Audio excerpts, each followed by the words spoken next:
Thank you very much. The General Secretary of the Council of Churches in Zambia is the Chief Executive Officer, overseeing the day-to-day running of the Secretariat, and also coordinating with the board and the President in making sure that there is unity among our member churches. As you may be aware, the Council of Churches in Zambia has got 24 member churches and 15 affiliates. And we need to live together as a family as we continue to share the word of God. Thank you.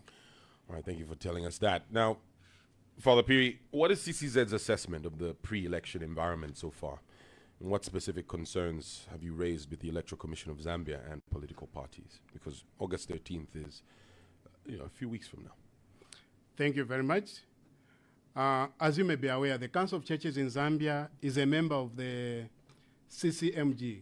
That's a Christian Churches Monitoring Group. And we have given our report to the Electoral Commission of Zambia concerning the forthcoming elections.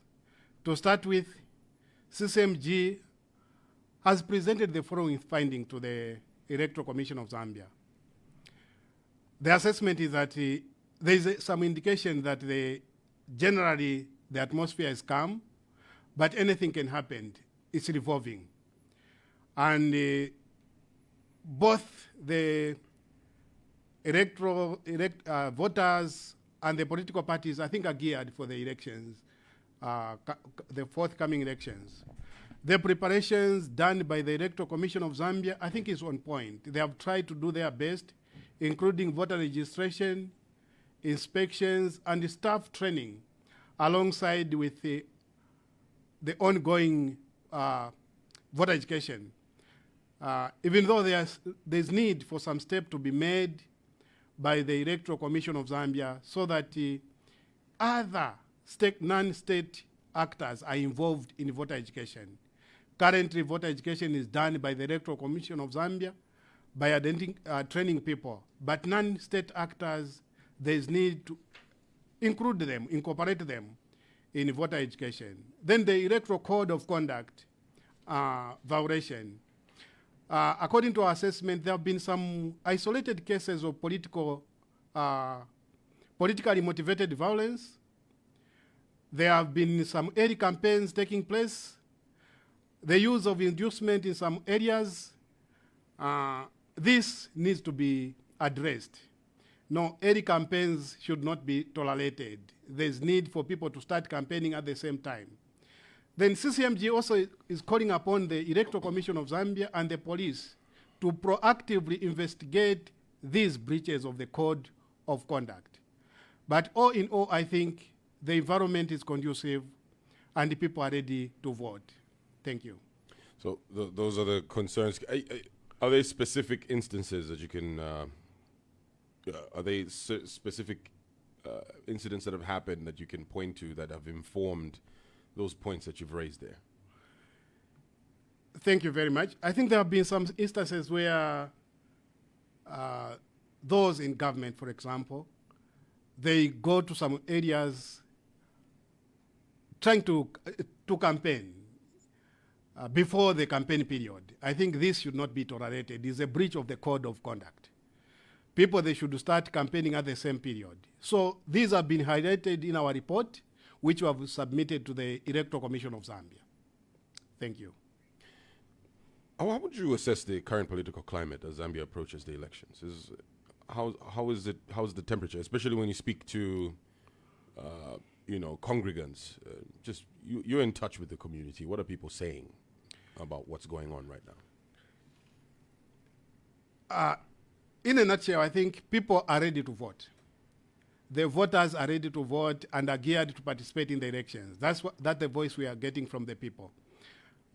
Even though I think people, to some extent, are discouraged because there seem to be no credible opposition political party which they can say, we are going this direction. At the moment, the people are still searching and wondering which direction.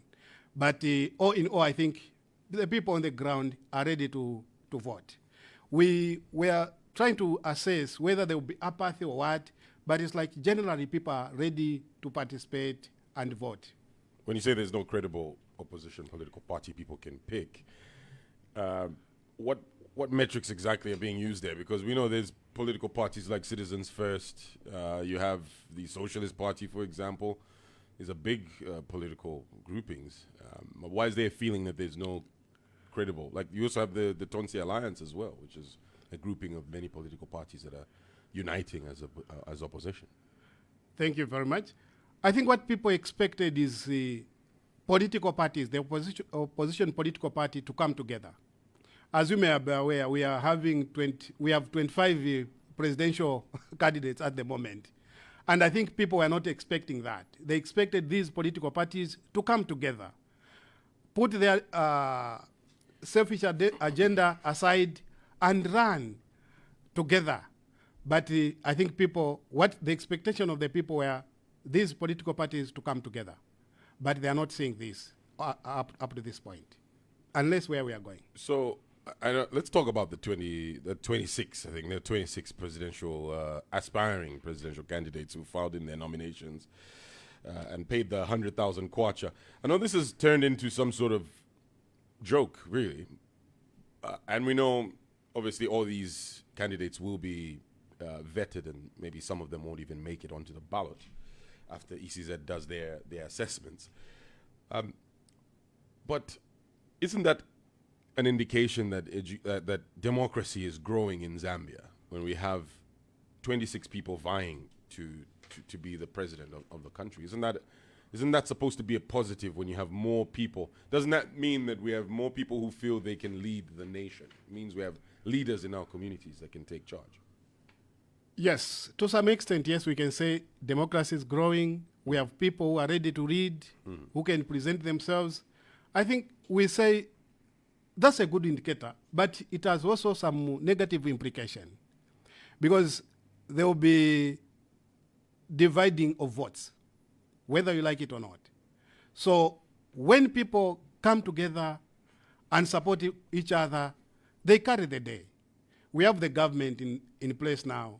It was through some opposition party who came and joined, and we have the government which we have today. It was not all through and through UPND. Other political parties joined them and supported them. But what we are seeing now, we are not seeing that collaboration. We can have big political parties, but they need to collaborate and work with other political parties so that they carry the day.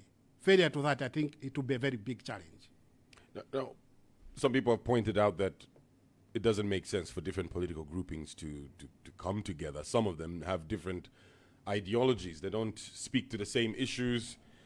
And so merging doesn't make sense. What do you think of that particular perspective? Yeah, it's understandable, but at least they have something in common. One thing in common.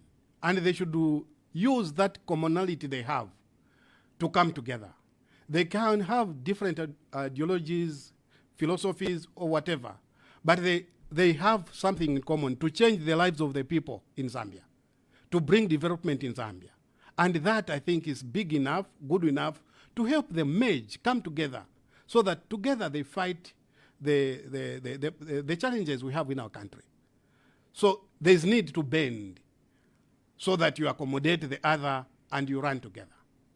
How do you think the UPND have, handled, politics in general from the time they got into office in 2021?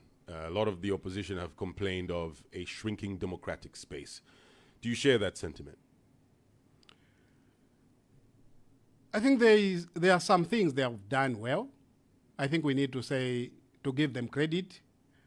But there are some things, I think, where they have not done very well. Like what?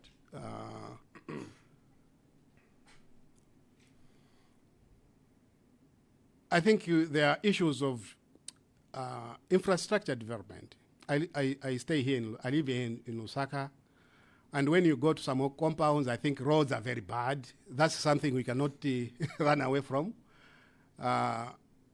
So in some cases, I think they have done, where infrastructure development is concerned, I think they have not invested much. But where we see, we talk about free education, I think something we are seeing. A lot of schools are full of pupils, even though it brings some challenges where they sit on the floor, but at least it's something they have scored, and we need to give credit on that one. So they have scored in certain areas, and in certain areas they have not done very well. My question specifically is on politics, specifically the democratic space, and the sentiment that it has been shrinking. The opposition haven't been given an environment where they can operate freely and fairly, where they can spread their message to people across the country and have a fair shot at challenging the UPND in August during the elections. Maybe we wait until that can be clearly stated when we see how the campaign period will be coordinated. But from 2021 to now, what do you think of the democratic space? I don't want to judge them harshly, but I think from my own observation and with the engagement of other stakeholders, the opposition political party, I think they have made some mistakes on their own. And the government of the day have just capitalized on that one. So the blame is on the opposition? To some extent, I want to say that. What makes you say that? I think the opposition, I think I said it already, the opposition, we expected them to unite and move as a united force. It will be very challenging for a single opposition to carry the day. And the fragmentation of the opposition, I think, is giving the ruling party some leeway to move in the direction they are moving. Sometimes when you follow the debates in parliament, you see that the opposition, maybe 2 or 3 guys are members of parliament are engaging. The rest are just aloof, just looking, observing what is taking place.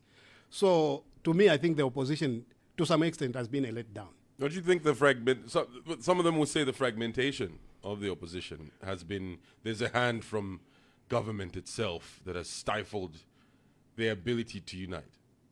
You know, there's been talks of the Registrar of Societies changing office bearers suspiciously. All those instances, those are some of the things that will be put on the table that will make them feel like the government is stopping them from, banding together. There could be those suspicions, but I think it's something which no one can say here is the evidence. When we talk about the Registrar of Society changing office bearers, I think it all coming from an opposition. They made some mistakes, and someone is capitalizing on that mistake. So you cannot throw it on the other. You need to accept. I think what we need in our country is to take responsibility. When you have made a mistake, take responsibility yourself. But when you say they took advantage of that, they capitalized, isn't that a wrong in itself? This is politics, and we should understand it from that angle. Politics, you take advantage of a mistake done by your opposition. So when you are not steady, they will learn with it. So, but using state instruments to, bring up fragmentation or just confusion in an opposition political party, is that a political tool that we could say is something fair that can be used in? I mean, we know politics is a dirty game, but would that be fair? Politics is not a dirty game, but we make it dirty ourselves. Our political players, sometimes they make it dirty.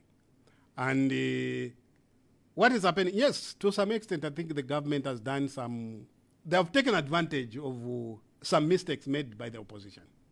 They have taken advantage and they have run with it. And I think they need to learn from that. The opposition need to learn from that. Don't make a mistake where your opponent will run with it. It's like in the game of football we are talking about. People, they'll take advantage of the mistakes you make, and they'll score, and they'll carry the day. And that's politics. All right. Now, what message would you give to political leaders at this stage of the electoral cycle? Parliament will be dissolved soon, and it will just be in an open space. What message is CCZ sending out to different political leaders? Thank you very much. I think the message we are sending to different political leaders, we desire peace, and we love to continue to be a peaceful, loving country where people, they can say Zambia is a peaceful nation. So as we engage in campaigns, the parliament is going to be dissolved. We are urging our political players, let us be peaceful. Talk to your followers, no violence to take place. We want peace, respect, and the campaign should be issue-based campaigns. Bring your manifesto on the table. Convince the people using your manifesto, and the people, they'll make a decision. So our plea to the politicians out there, let us have an issue-based campaign, and let us respect the peace we have in this nation. All right, if you just tuned in, I have Father James Phiri as my guest. He is the General Secretary of the Council of Churches in Zambia, the umbrella body for Protestant and Anglican churches in Zambia. Now, there's an issue to do with the former president of Zambia. His body still hasn't been repatriated to Zambia, still in South Africa, and there's been an impasse for, June will make it a year since that issue began. What's the CCZ's position on this ongoing situation?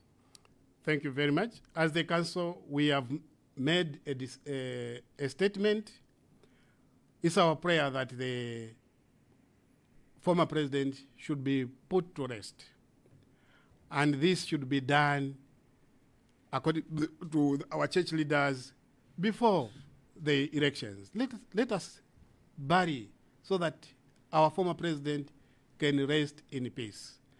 And we thank God there is information which came from the president that the president is ready not to be present during the burial. And that, I think, is giving some direction. And CCZ, we are saying, let us bury the former head of state peacefully with that respect and dignity, and we move on as a nation.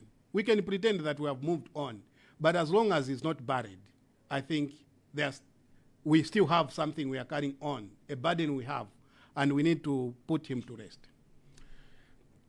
What are your thoughts on how this has been handled throughout this, this 10 years, not 10 years, 10 months since this thing began?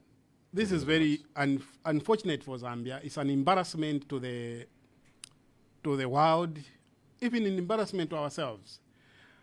We are known to be a peaceful nation, but failing to agree so that we bury the head of state, I think it's an embarrassment. The way it has been handled, I think it does not give a very good picture to our nation. I think some of us who travel around, when you meet some people in somewhere, they will say, these are the people who have failed to bury their head of state. I think it's an embarrassment, a tag which I think we need to fight so hard to remove it. It's a negative tag we have received. But all in all, hope is not lost. We can do something. We need just to bury the former head of state in our country. Thank you. So from CCZ's, position, where does the blame lie for this? Come again? Where, for this impasse to be where it is, from CCZ's position, who needs to take blame for this? Because, as you've said, this is an issue that doesn't just affect us as Zambians. It's become almost like a global issue now. Everyone is looking at this issue, and it should have been sorted out a long time ago. And so, from your perspective as CCZ, where should the finger be pointed here? I think there's no need to point fingers, especially at this time.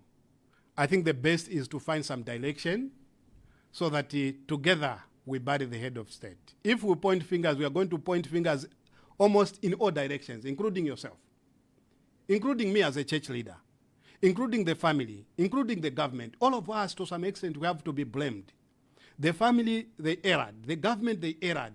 And even to some extent, some advisors coming from the church or from the government, they made some mistakes. So all of us, I think we are in for it. So it's not time to start pointing fingers. It's time to come together so that we bury the former head of state in peace. During this time, a lot of people were calling for the church to intervene. Do you think you did enough to try and remedy the situation? Thank you very much. The church we did our very best. There was some serious engagement behind the scenes. Our church fathers, city fathers in Lusaka, from different churches, they have played a significant role to reach where we are now. So the church has done its very best. What exactly did the church do? For people there who may feel the church just sat back and didn't do anything, and maybe you just put out statements and that was it, calling for this issue to be resolved, what practical steps did you take to try and resolve this issue in the last 10, 11 months? Thank you very much. If all the things we do as a church are brought to light, and whatever meeting we have, and we are saying today we are meeting the head of state, here is what we are doing, some things were done behind the scenes, as I've said. There were a lot of engagement with the head of state, with our city fathers. A lot of engagement with the family, with our city fathers, church leaders. And those meetings were done, sometimes in the middle of the night, meetings were done. So a lot has been done by the church for us to reach where we are now. Thank you. So why did it take so long if you intervened and you tried your best? What was the problem? I think we had some issues, which you know. The family, they had their own interest, and the government had their own interest. And for people to loosen up and leave whatever they had hold on, I think it took some time. A lot of meetings and that were done, but I think it was a challenge. But here we are. What advice were you giving the president? I just want to start by thanking him for stating it publicly that he will allow the family to bury the head of state without his presence. I think on that one, I give him credit to respect the views of the family. And another advice, let him continue to pray his law as the head of state so that his predecessor can be put to rest in peace. Well, you're giving him credit now for stepping back, but the family did ask for that particular condition. They said they didn't want him to be at the funeral, and that seems to be the issue that caused the impasse as to why the body wasn't brought back here. So you're giving him credit for accepting now, but this could have been done a long time ago, right? As I've already said, some meetings were done behind the scene. Was he refusing to step away from attending the funeral? Is that what it was when you're giving advice? It has been some time when he said, I'm not, it's fine, I'll respect the position of the family. But it was just announced recently. So there have been that engagement.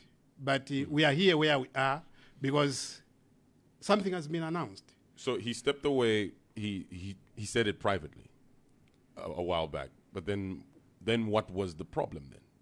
Was the family just not being? I think you're aware that there were some court cases, and even after the president stated what his position, there were those court cases. But I think moving forward, what we need is to bury our former head of state. How do we avoid this ever happening again? In your view? In my view, I think love and respect for each other should be there, regardless whether we are in different political parties or not. We just need to love one another. Show that love in practically and in whatever situation we have. Let love take lead. We need to love one another, respect each other, and we move on. And some of these cases, I think, will not be there. But when there's no love, when there's no respect, we end up in this situation again. All right. Well, Father James Phiri is my guest. He's General Secretary of the Council of Churches in Zambia. At the top of the hour, you'll be allowed to give us a call on 0974-870-877 for you to give us your contribution. You can also leave a comment on the live video that's running on our Facebook page. Just look for Hot FM Zambia on Facebook, and you'll be able to join us there and see. You can be able to watch the show itself. Now, Father, how would you describe the current cost of living situation in Zambia from the church's perspective? You deal with the community directly, the less privileged.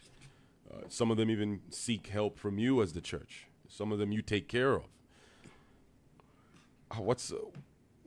How's that looking like from your perspective as the church?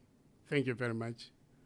According to the reports we have received and the investigation done, the lives of many Zambians, I think the cost of living is too high.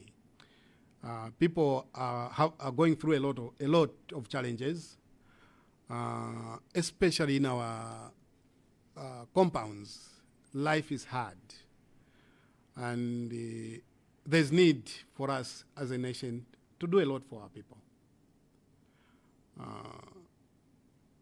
Sometimes when you go through, you wonder, is this Zambia really?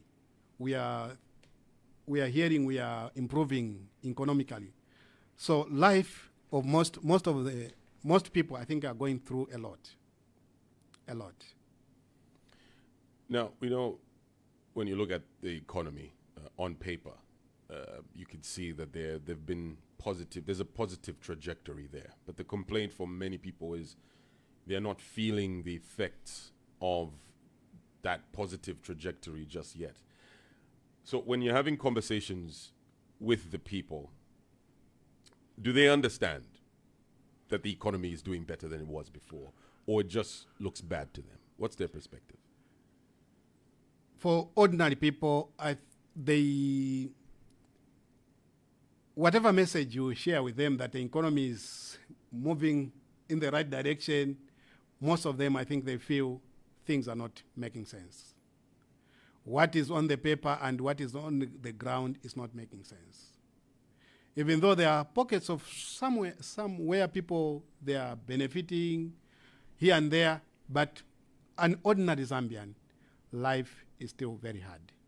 So it's very difficult to convince them that things are moving in the right direction, because someone to see that the economy is improving is for them to have 3 meals a day, for them to be able to have a decent life. But most of ordinary Zambians, I think that is not the case. What are some of the stories you've heard of how people are living now in Zambia? I usually visit a lot of our rural compounds and the rural communities. I think the issue of the farmers is one of the cases. I think we received a lot of phone calls calling upon us to help to engage the government, because there was that delay of paying farmers. Someone has worked hard so that he can have something at the end of the day, and that money is not coming forth. Those are some of the stories. Then people having 1 meal a day is a reality in most of the communities, even here in Lusaka. So I think these are some of the stories we are getting, which I think we need to make, the government should pay attention, so that at least people, they can have 3 meals a day. Live a decent life, at least. That will make some sense. When a farmer sells maize to the FRA, they should be paid on time so that they can plan, follow the budget they have made, so that they buy whatever they need and invest back in farming. I think those, once we handle those, we'll be able to help our people understand that the economy is really going in the positive direction. Have you tried to engage government and let them know what some of these stories are? We have submitted our reports, yes. Any response from them? Not written. Nothing written has come forth to us. Is this during the whole time of the UPND being in office? You haven't received any? No, concerning the way the farmers, some farmers were treated. Right.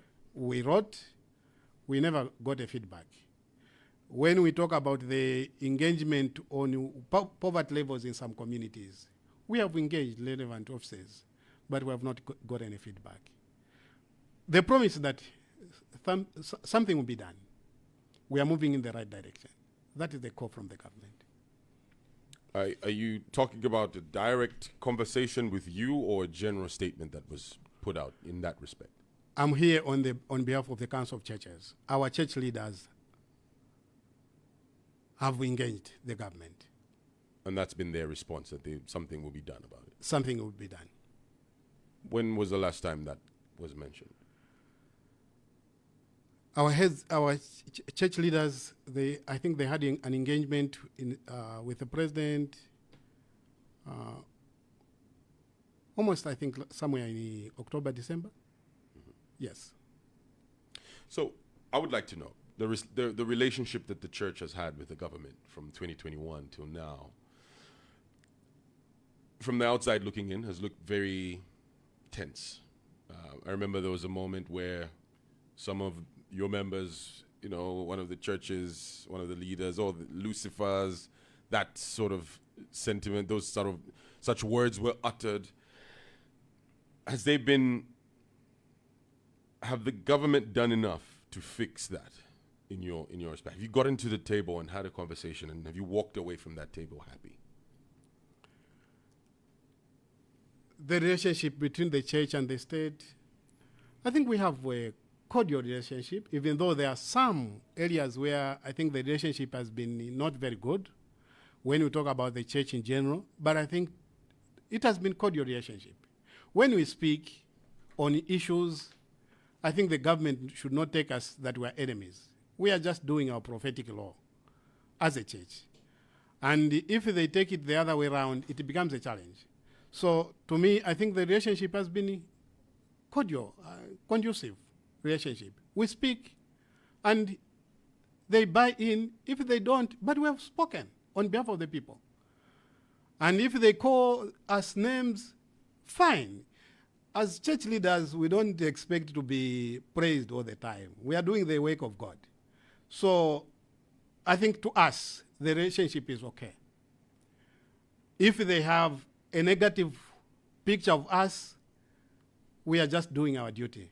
We are speaking on behalf of the voiceless. Do you think they have a negative view of you? Do they think there's an ulterior motive? Like when we saw the father in, believe that was in Chawama, who was talking about Ulutoshi, and that turned into a big back and forth between the church and the government, and many negative things were mentioned there. And then there were some members of the UPND that looked at that as the church fighting the state at the pulpit. Yeah, the truth is that the church must continue to provide moral and spiritual guidance to the leaders, both in government and in politics. So we have the law to provide moral and spiritual guidance. And when we provide that, I think there's need to accept it. When the church speaks to politicians, they should look at it critically. Why is this statement coming? What can we do better?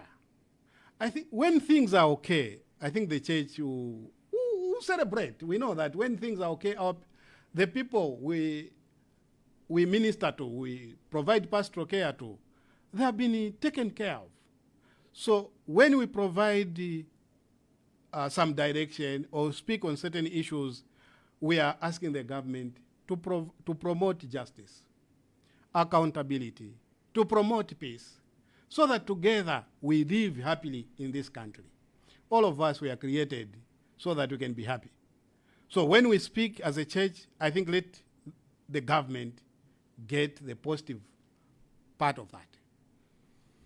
So going into this election period, actually we're already in it, there will be political leaders who will want to speak to the congregation. What's the direction from CCZ to your members on this matter?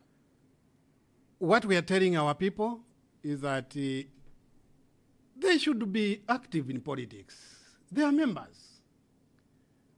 A church of a good number, many of them, they're active in politics. And they should be active and do right way of politics, doing politics.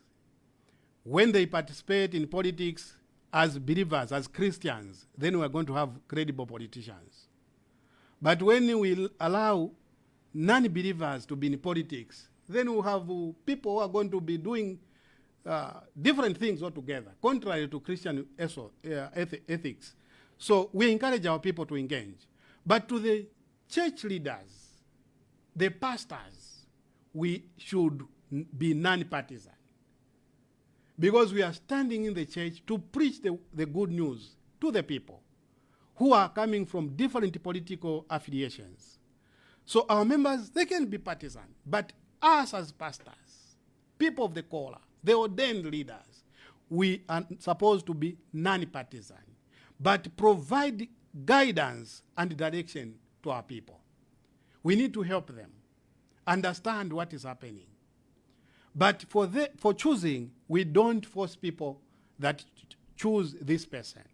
In short, we should not endorse someone as church leaders, but we can guide our people to understand the manifestos of these political parties.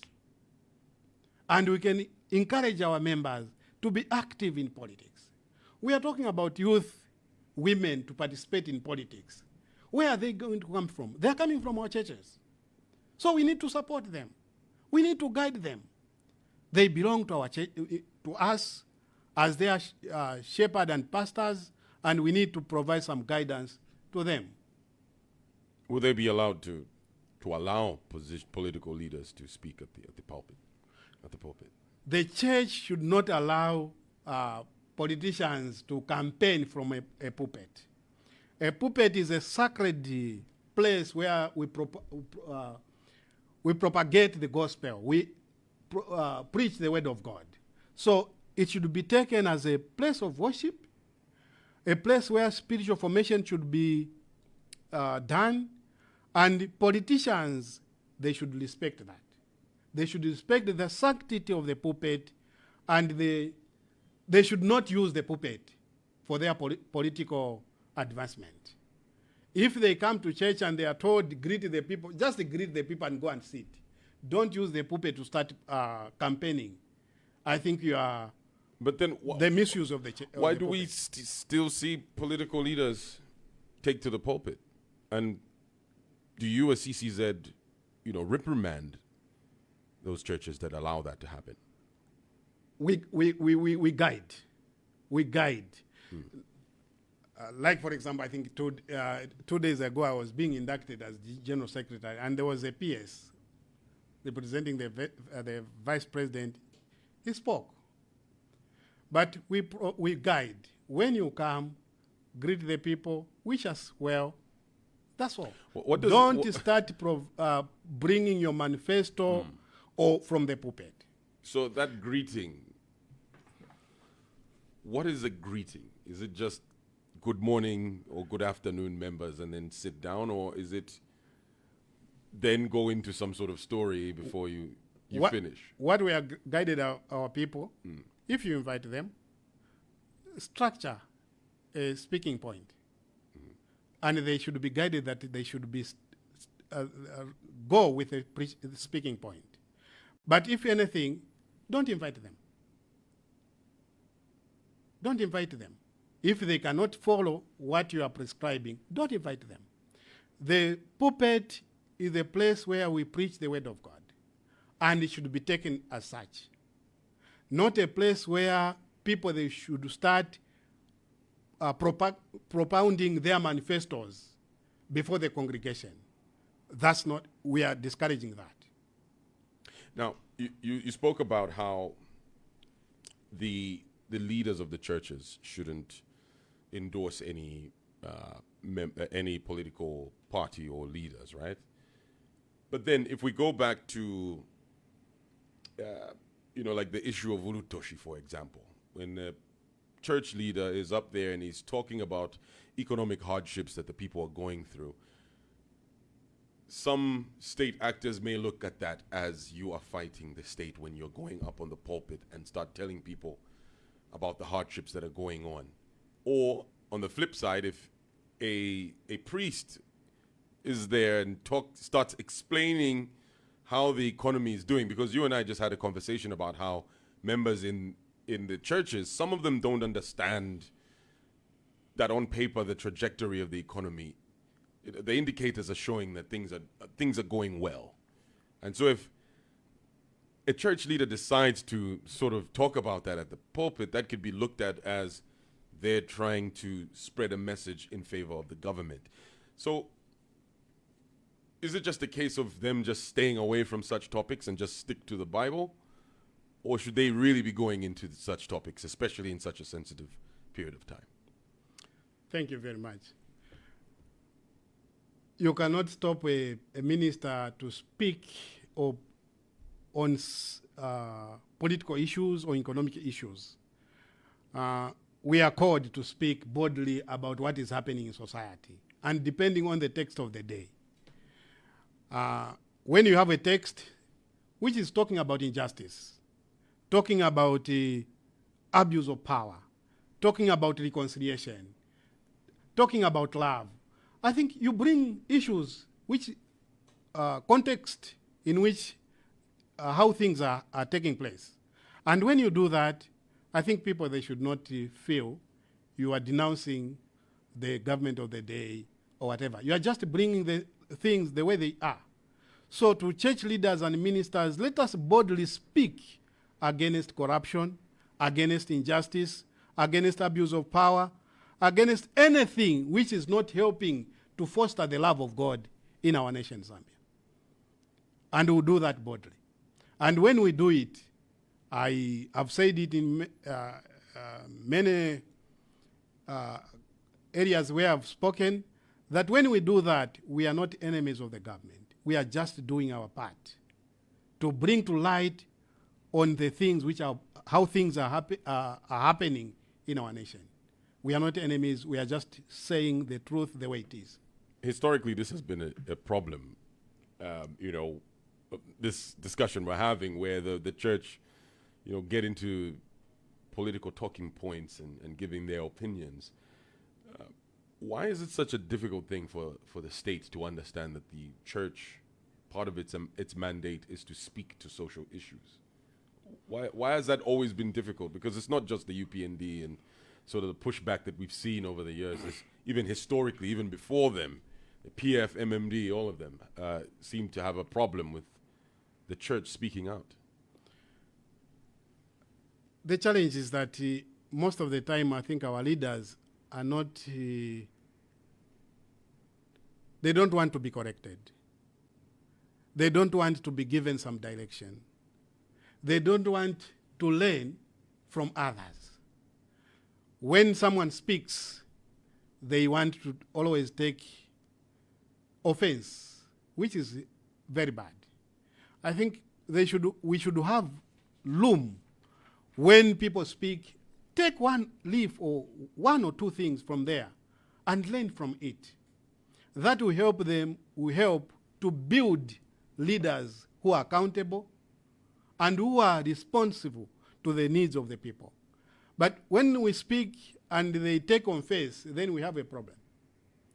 I think 3 days or so, we saw the United States Ambassador Michael leaving, and he spoke.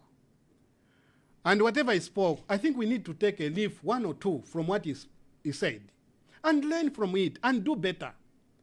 The challenge with a lot of our leaders in politics, they don't want someone to tell them something. Always they want people who can be patting them, telling them what they want to hear, so, which is sad. They should be ready to receive whatever words from those who are trying to help them, the critics, those who are trying to put some sense in them. Learn from it and pick one or two things and move forward. I think this has been a challenge for many years, but I think we need to graduate from there. When someone points out your wrongs, learn from there, pick your pieces and move forward. That's leadership. We have seen two ministers responding to Ambassador Michael.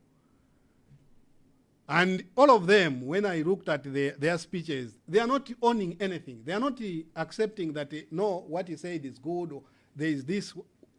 They are just rubbishing whatever he said. which I think is dangerous. When somebody said something to you, learn one or two things and move forward.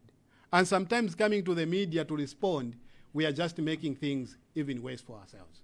It's better you pick pieces, learn one or two things, and run with them. Correct where you have erred, and run with them. And people, they will respect you for that.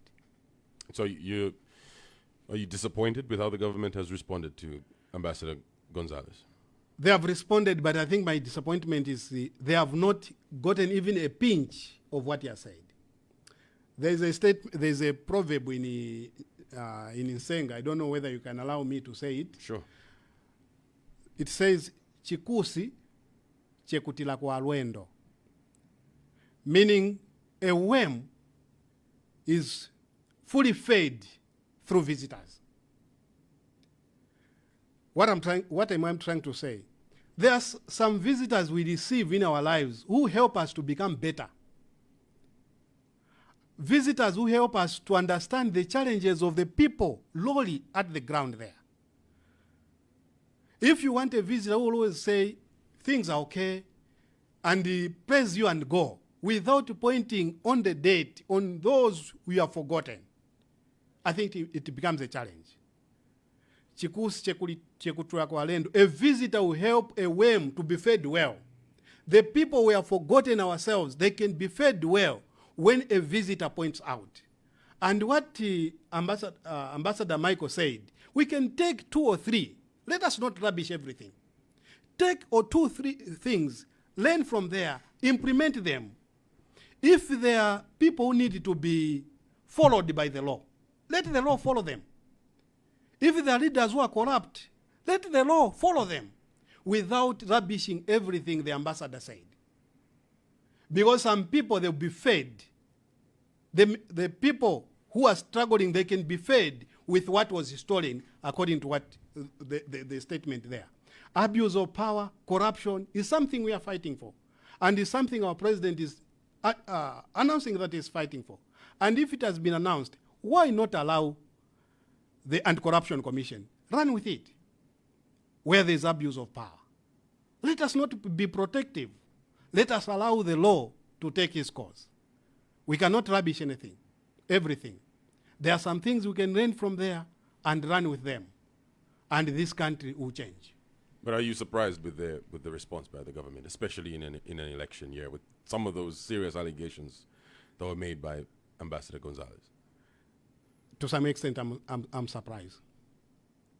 I expected to take responsibility and say, yes, that we are working on it, that we are working on it, that we are not sure, we'll see how we can do it. Some issues, the way they were brought out, they were supposed to respond and take the blame. You know, I respect people who say, here I think we overlooked it. We'll do our best to make sure that we work on it. And like lavishing everything, I think that is not helping us. And by so doing, I think you are not helping yourself as a leader. When people point out my weaknesses as a leader, I should learn to own up and say, on this one, allow me to work on it. And that's leadership. But if I will say, no, I know what I'm doing, and what they said is not right, and we rubbish everything, then we are not going to grow as a leader. So I think to some extent, I'm surprised. One of the criticisms of Ambassador Gonzalez is what he did was undiplomatic. Those were the words of Honorable Haimbe, who said him going to what he said is a social event and speaking on matters concerning a sovereign state without using diplomatic channels was wrong. According to the Vienna Convention, that's not how an ambassador is supposed to conduct themselves. Yeah, we are together on that one. To err is human, to forgive is divine. He erred, but he said it. In the error, he said it. And because he said it in the error, we should pick something from there. Because he said it. He has already made a mistake. He has said it in public. Maybe he was excited that he was going back home. So we cannot rubbish everything he said it. There are some times when leaders will speak certain things out of excitement. And whatever he said, we can say he has broken some diplomatic etiquettes, whatever, but he said it. And it's on public domain. People have heard about it. Why can't we pick one or two things from there and take ownership and run with them? Well, you're tuned in to the hot seat here on Hot 87.7. My name is Chisha Muambe. I am your host. My guest is Father James Phiri. He is General Secretary of the Council of Churches in Zambia. And you are free to give us a call on 0974-870-877. Also, you can leave a comment on the live video running on the Hot FM Zambia page. Good morning to everyone who is watching us live there. Go ahead and leave us a comment or a question, and we'll be able to read it to our guest for him to respond. Before we open up the phone lines, Father, we're getting to the polls very soon. What's your message to Zambians out there who may feel, you talked about it, there might be some apathy with the conversations that you've been having? Maybe some people who had high expectations of the UPND and maybe were a little disappointed and maybe feel they don't want to go to the polls and vote on 13th August. What's your message to Zambians, those who are willing to vote, maybe undecided, those who don't want to go to the polls? What's your message? Thank you very much. To the Zambians, as we go for the polls, this is our country. There's no any other Zambia apart from the country we are in. So voting is a must. Me, I have a voter's card, I'll vote. And my vote is secret at the moment. So to all the Zambians, let us go and vote. If you are disappointment, that's the right thing to do, go and vote. If you have seen the good part of the government in power, that's the good thing, go and vote. So regardless of the side of the coin where you are, we need to vote. And as we go for the polls, let peace be our portion. We need a peaceful Zambia, a loving Zambia, where respect is seen as we engage in our different political affiliations. Otherwise, let us be a loving nation. Let us be a peaceful nation. And remove that apathy. Let us go and vote. It's the only thing you can do to bring change, positive change in the nation. Thank you very much. Call now and be part of the show. Dial 0974-870-877. The Hot Seat on Hot FM. Hello, good morning. Hello, good morning. Morning, what's your name? Abraham. Abraham, we have Father Phiri with us here as our guest. Yes, good morning, Father. Morning, how are you, Abraham? Yeah, I'm okay. Thank you. Me, I'm greatly disappointed with the church. Okay. What I know, the church must guide the country spiritually. Spiritual issues, not things we know. We know about anger. We know about the drought. Why you must guide us spiritually that in the next year we're going to have a drought. So farmers, get ready. Not to talk about the drought, you talk about Njala. We know all those. You as spiritual leaders, you must talk to God so that God will tell you what He's saying about Zambia. Not things we know. About that ambassador, how do you expect a foreigner in a foreign land to be speaking like that? He is an ambassador. Which ambassador have you heard speaking evil about Zambia? When they come here, they are told what to do and what not to do. What he was saying, we know them. We know them about everything he was talking about.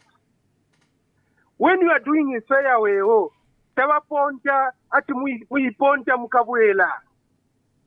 Tawanye loko wa fumayo. You must leave the country peaceful. Abraham, He was supposed Abraham, to let me guide you. Just use sober language as you put your point across, please. Yeah, that's a proverb which they use. It's a broadcast. We have so many people listening, young and old, and I'd like you to respect our listener, please.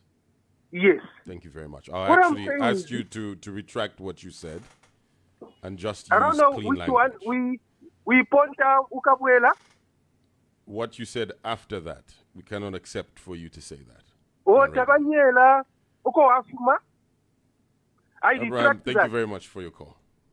Please, let's use clean language. We have many people listening. I'd like to apologize to anyone who may be offended by what Abraham said there. 0974-870-877. Call us now. Hello, good morning. Good morning, Mr. Kishamuvambe. Morning. What's your name? I'm Mr. Chanda. I'm calling you from Zambia. You said Chomba? I wanted to. Did you say your name is Chanda? Okay. Please go ahead, Mr. Chanda. Chanda, go ahead. Okay, thank you. Good morning, Mr. Phiri, Father Phiri, sorry. Morning, Mr. Chanda. Thank you. Okay. On Ambassador Gonzalez, if you have noticed, even his post has even been put down. You see, Gonzalez, they expressed something that was against the Trump's standing.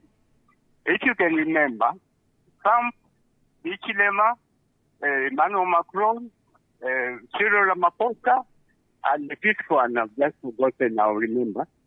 These are the leaders that were declared as the best performing leaders of the year.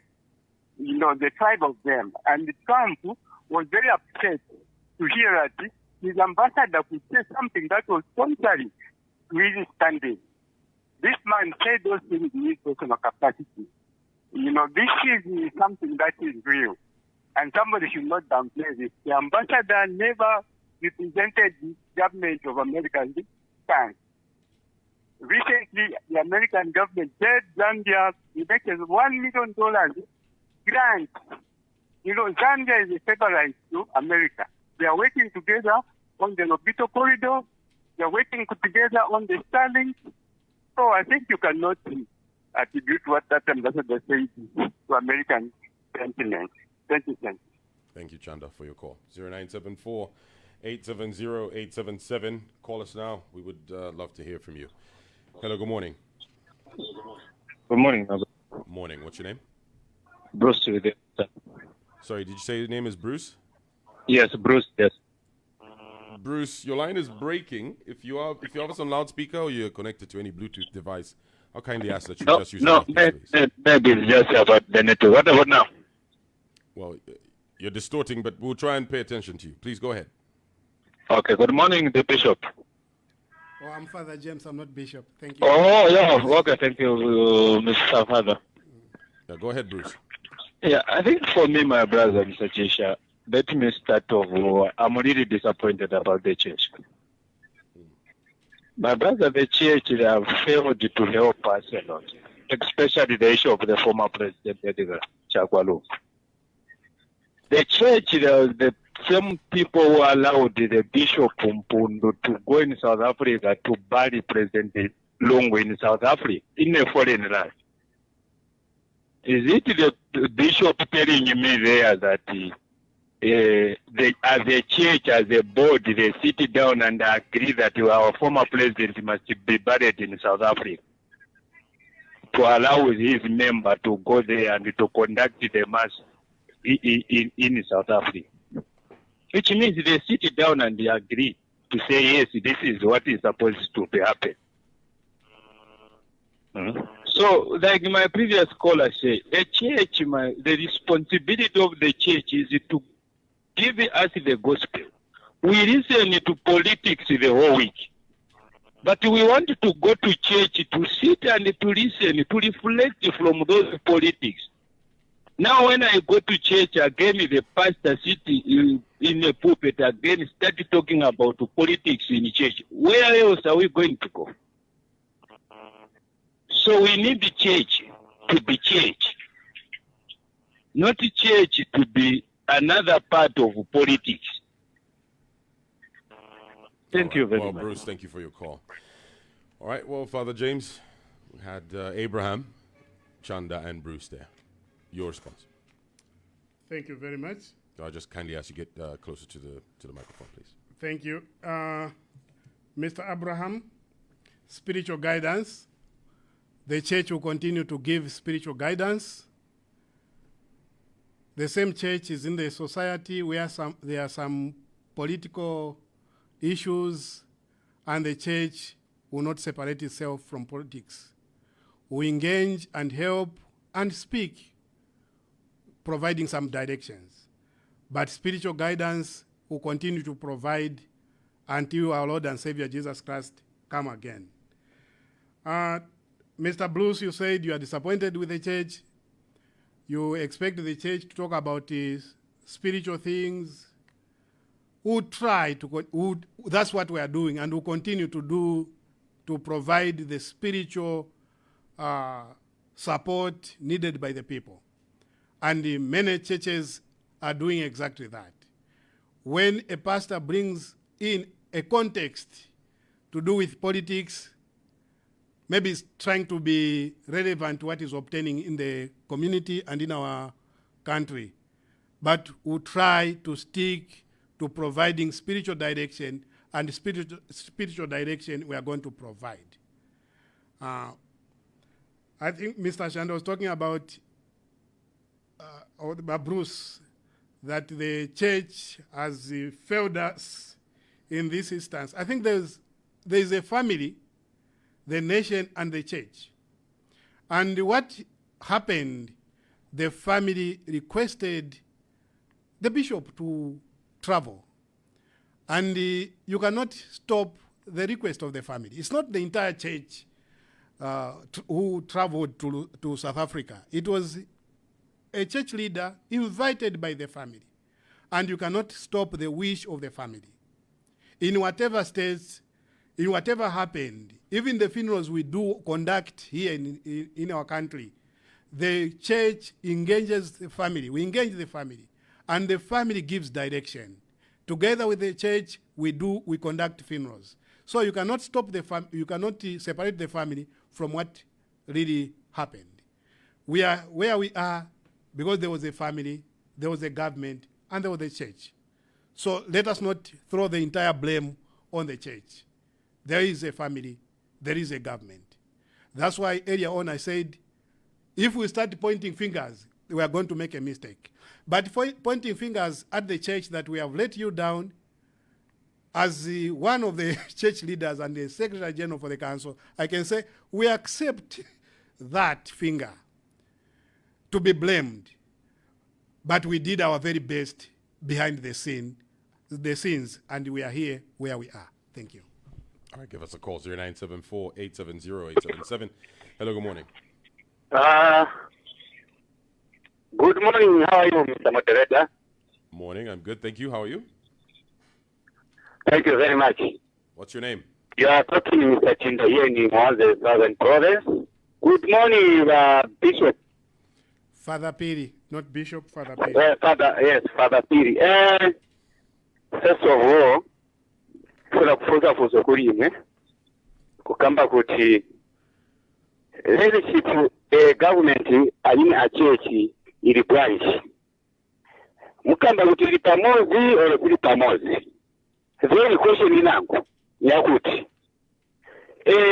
nali nyabalungu va family yabalungu vakamba kuti va president vakainde chirema vainekera kuti vakachite branch vakapezeke kufimiwa kuja kapeza vachitumwa imwe mukambako branch imwe vachechi imwe kuli imwe mukambako branch na imwe mukamba vamene vava vakambira ava majani vabro yabalungu then kugwera kuli imwe vamachechi muvula kuti chechi. Hello? Yeah, we're listening, Mr. Jinda.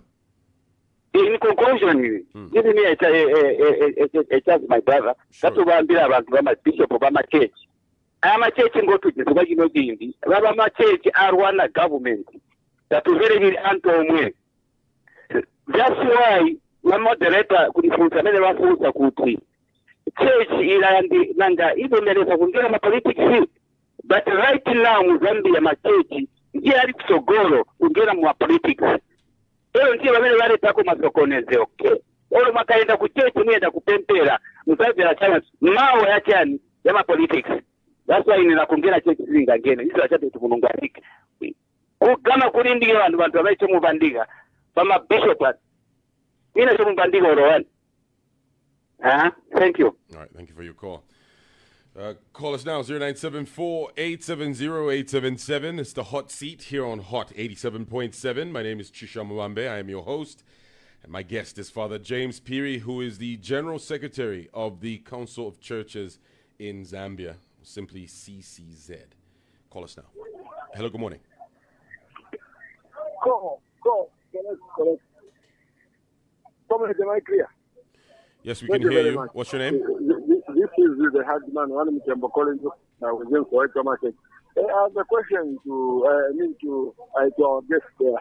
My good guest, I think for me, I want to answer from your spiritual perspective the issues of Mr. ECL.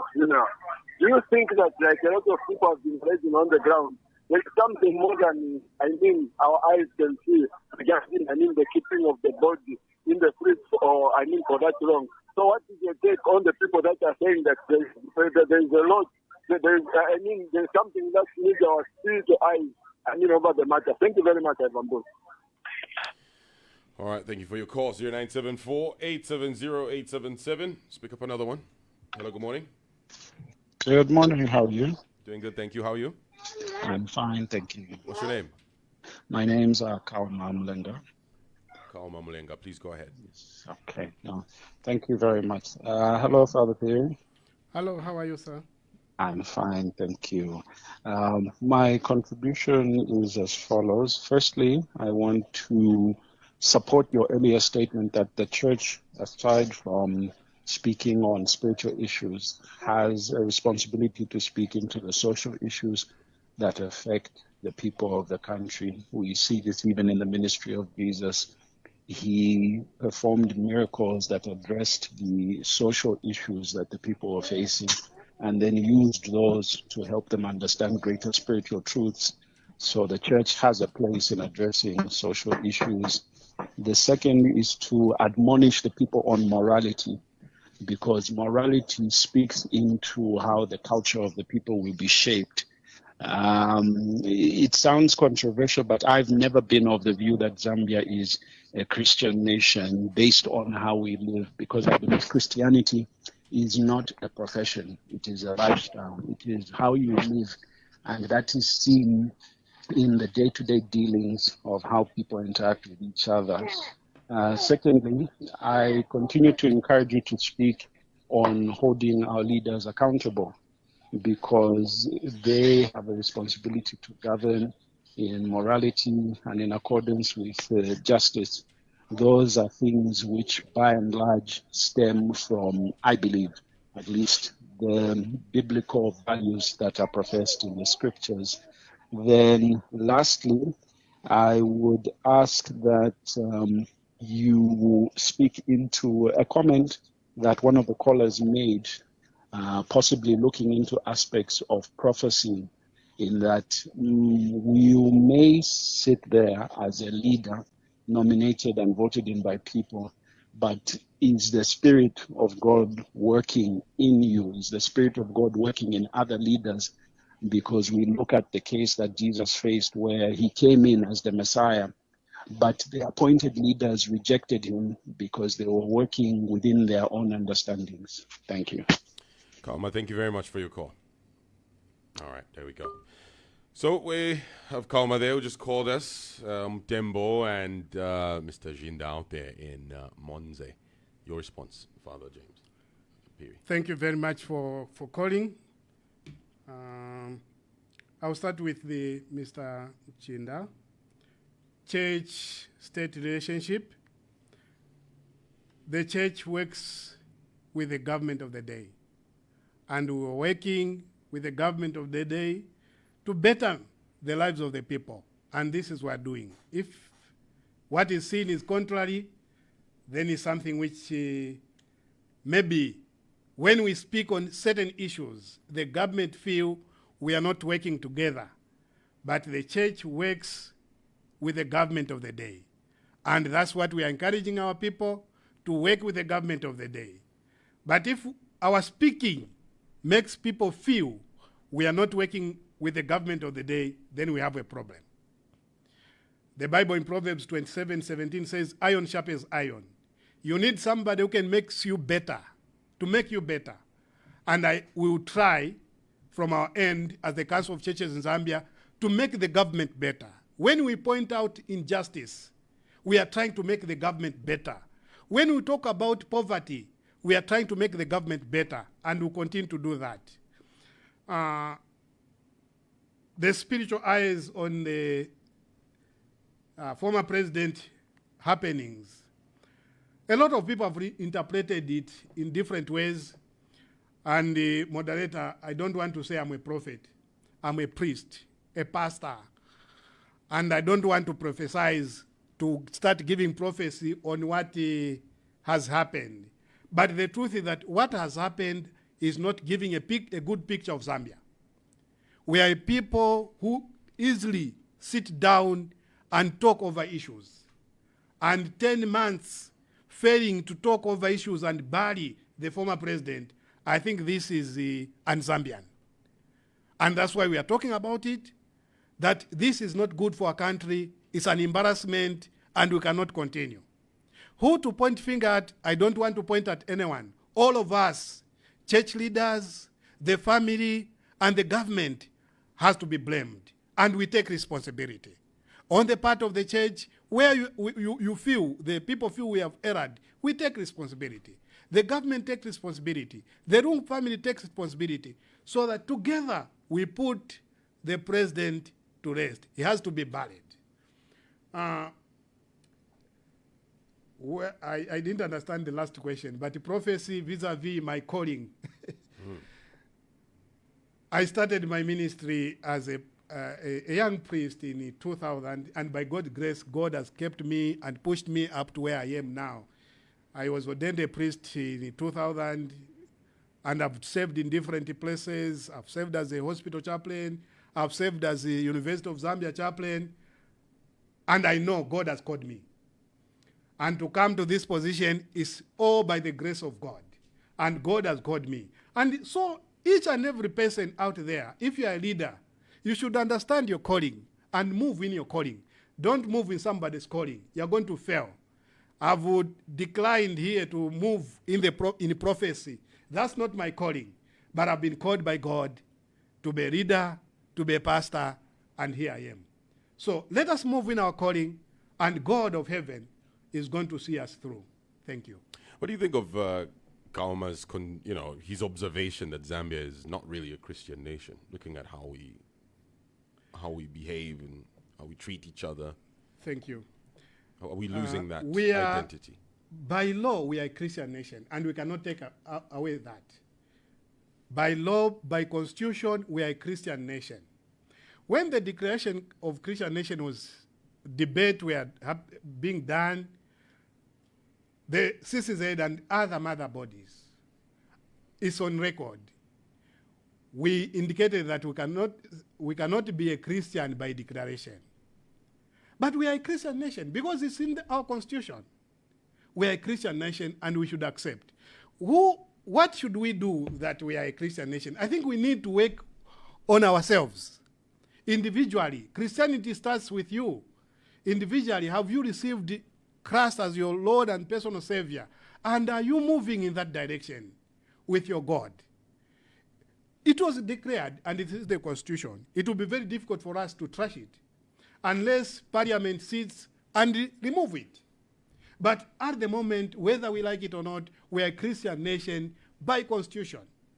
Even though debates were there where people rejected it, but the law was passed. So we have to accept it. But in terms of how the citizens, just behave, do we carry that identity as a Christian? Yeah, I think a Christian nation. It's where we have a problem. Now there is personal. As an individual, how do you carry yourself every day? How do you present yourself? How do you speak to other people? Your life, has your life really present Christ to others? This is an effort which each and every one of us should do, including the caller, or the callers, and myself. Am I trying my very best to be a Christian, to live as a Christian every day, as a follower of Christ? Are we forgiving? Are we loving? Are we accommodating? All those characteristics of Christianity should be seen in us. The truth is that many are not forgiving. That's why we are where we are. Many, they're holding grudges. Many have no peace within themselves from inside. As a Christian, you should have peace. You give what you have. And it's something we can work on. It starts from an individual level, your personal level. And you take it from home to church. And you take it from church to work. All of us, we need to be Christians and show it by the way we live our day-to-day lives. It's something we can work on. It's not too late. But by constitution, we are a Christian nation. All right, some of the comments that we've gotten on Facebook. William Kampandi says, Father James, who is the General Secretary, is very fair and balanced in his articulations. He's not taking sides. He should continue on that trajectory. Kenny Chilesha says, the church is an advocate for the people and not the government or a political party. People should learn to understand that and not to politicize everything. Arnold Kanyika said, I think the ambassador had the best interest of Zambia, because if it wasn't for him, we wouldn't have known about the corruption that is in the health sector. And as to what he said diplomatically, he was wrong, but there's much to be desired about the leaders who ignore some of the matters in national interest. And then Christopher Shanda says that the issue with the ambassador is not so much about the substance, it is how he said those things in public. The government has not rubbished anything from what the ambassador said. All right, those are some of the comments. Thank you very much for sending them through. Let's get back to the phone lines. Hello, good morning. Hello. Good morning. What's your name? Wandani? Ngandu squared. Oh, Ngandu squared. Yes, Wangandu. Please go ahead. Iyo message amene maverenga bafadha yambeka bwino njemu. Yakuti as a church kungakusenza na government of the day, then sifunika kunkala full time in politics. Pamene si chitabu ino government yenekera kupasa admin. And chamene naona njakuti in terms of forgiveness tikali kutali. We need to forgive, but how it is the exercise sikanza. The issue I'm on. So, but the issue ya bwera about it kuzirepo kienekera kufaka konzero maningi in terms of Christianity, whereby the issue ngati inali kuchikiwa table, three Johnson with the table. Muzasika pa conclusion takuti apa manje ene kila tachitapanalize. Okay. So otherwise the church ifunika tilimbikire ko maningi paka konzeru maningi instead of kwela okuna opa as a body of Christ loko isibameni tima fight nana so ngati tigwirizana the same issue is forgiveness of being kudana. I'm sure them our Angandu zikomo kwambiri. All right, 0974-870-877. Call us now and give us your question or contribution. And, well, I guess we'll respond to that. 0974-870-877. Hello, good morning. Hello? Good morning. What's your name? Hello? Hello, can you hear us? Yes, please. Is it the radio? Yes, it is. What's your name? My name is John, calling from Calgary. John? Yes. Please, John, go ahead. Yeah. My contribution is there's a problem with the church because accommodating politicians in the church is because they are using money. They are using money to give the pastors, and they are being accommodated to start talking about politics in the church. So if the CCZ can see that one and help our pastors not to be in front of money to be accommodating solutions, that can be good. Because we are running away from churches now, we are going into politics. All right, John. So I think that one, the CCZ must look at it very much. Yes. All right, John, thank you. So there's nobody who can go in a boxing ring while the other person is like Wabanga Manja, Winangwaponya Makosi. That's not boxing. If I think I want to like our master of that's boxing. Because what is happening now, Winangwamanga, Winangwaponya Makosi ring. It's not good, it's not fair. Thank you. All right, thank you, John. Now, Father James Phiri, the question John asks about, church leaders being given money, and that's actually that's a motivation, I guess, in some cases where politicians are allowed to get to the pulpit. What's your guidance on that one, in line with John's question? Thank you very much. Yeah, especially this time, many politicians who flock to our different churches, denomination, congregations, on Sundays, on Sabbath. I think they want to be associated with us. And to me, it shows that the church is a powerful platform which politicians, they want to use. And when they give pastors, it's like they're trying to give a message that you have a powerful person here who has influence, who can make things turn the other way around. So I think it's a signal that the church is not a simple institution. It's a powerful institution. And politicians will follow us. But the guidelines we are giving to our church leaders, let us try to avoid inviting politicians to the church to speak during our worship services. You can invite them when you have a gathering, you want to hear from them. You hear their manifestos so that you discuss and you help the people. But we are saying we discourage them to invite them in the church and abuse the pulpit. When they offer you money, I know for sure a lot of pastors are struggling financially, not because they are supposed to struggle, but because maybe the way the church is taking care of them and maybe the way they are taking care of themselves. When you are offered something, take it, but never endorse a political party or a political candidate from the pulpit. Never. Don't do that. And this has been our direction to our pastors, and that's what we are guiding them. Because if you offer me something, I will get it. But I should not endorse you. You have given me, it's a gift. You take it. But there are some churches who have resolved not to take even gifts. We cannot force them to take. So it depends how the strategy you are using in your church. But our guidance, once they offer, if you don't want to take it, don't take it. If you want to take it. But never endorse a political party or a politician from the pulpit. You are dividing the church. Quickly, before we wrap up the program, 2021, we saw some prophets come out and predict, or prophesy, let's just say, that a certain candidate would win the election. Then afterwards, we found out that didn't happen. Does CCZ take interest in such cases? Because that can be seen as an endorsement, and that could influence people to vote a certain way.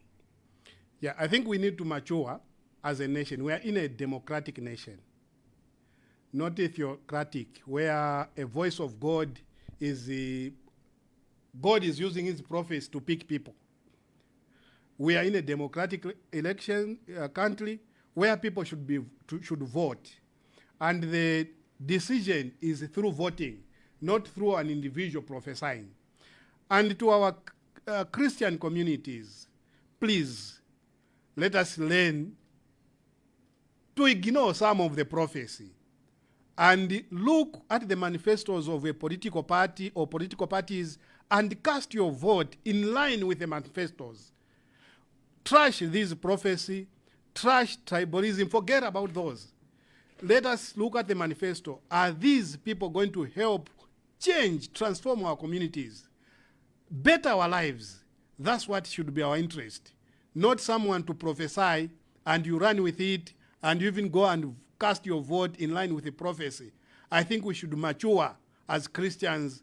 We should live that type of Christianity and mature and do the right thing. We are in a democratic nation, and it's by voting that a leader should be chosen, not through prophecy. Father Phiri, thank you very much for joining me today. Thank you very much. It's been a pleasure.